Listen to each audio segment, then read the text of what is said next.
Soyez les bienvenus à cette 15e convention annuelle du Centre des professions financières qui réunit cette convention en partenariat avec l'Université Paris-Dauphine PSL. Je crois que les interventions qui se sont déployées tout au long de cette soirée étaient assez symptomatiques finalement des préoccupations, des enjeux, et j'espère que les uns et les autres auront trouvé dans ces dialogues, dans ces échanges, quelque chose de très riche. J'ai eu le grand plaisir d'être le président du comité de pilotage de cette convention, 15e, pour le Centre des professions financières. Et on avait un objectif, et le président Ophel m'avait confié cette mission, c'est de faire prendre conscience aux gens pour une évolution vers une planète, j'allais dire, améliorée dans les années qui viennent. Ce qu'on a fait en Europe avec le Pacte vert, depuis plus de 5 ans, c'est de demander à la finance de jouer tout son rôle, mais rien que son rôle.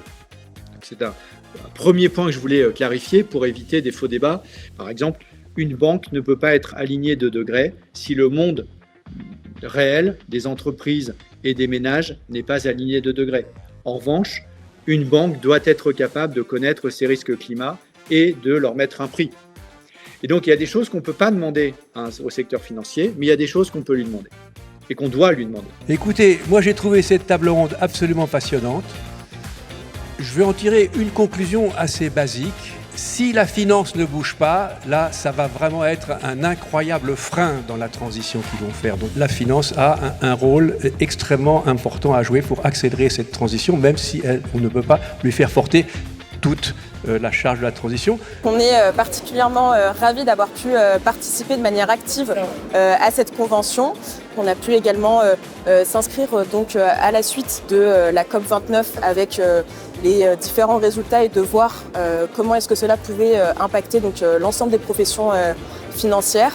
Comment, par votre action, vous pouvez donner les incitations aux entreprises pour intégrer la problématique climatique dans leurs décisions? J'ai vraiment beaucoup apprécié parce que sur effectivement l'environnement, la finance, donc ce qui touche à notre master, j'ai trouvé les intervenants vraiment avec des profils assez diversifiés. Moi, je suis venue pour rappeler les faits qui sont que nous n'allons pas assez vite dans la décarbonation de notre économie. Le but de ces événements, de redonner des forces, redonner des arguments aux participants, aux représentants des acteurs financiers qui se mobilisent chaque jour au sein de leurs institutions. C'était une très belle convention. Je pense que ça a bien rempli ses objectifs. Nous sommes tous, je pense, entièrement satisfaits de cette convention. C'est une très très belle soirée. On est à l'université Paris-Dauphine, qui est le centre de la recherche, de l'enseignement parisien. Donc on est toujours content de se retrouver là, avec à la fois le Centre des professions financières et tout ce que ça représente, les professions financières, mais aussi des étudiants qui sont venus.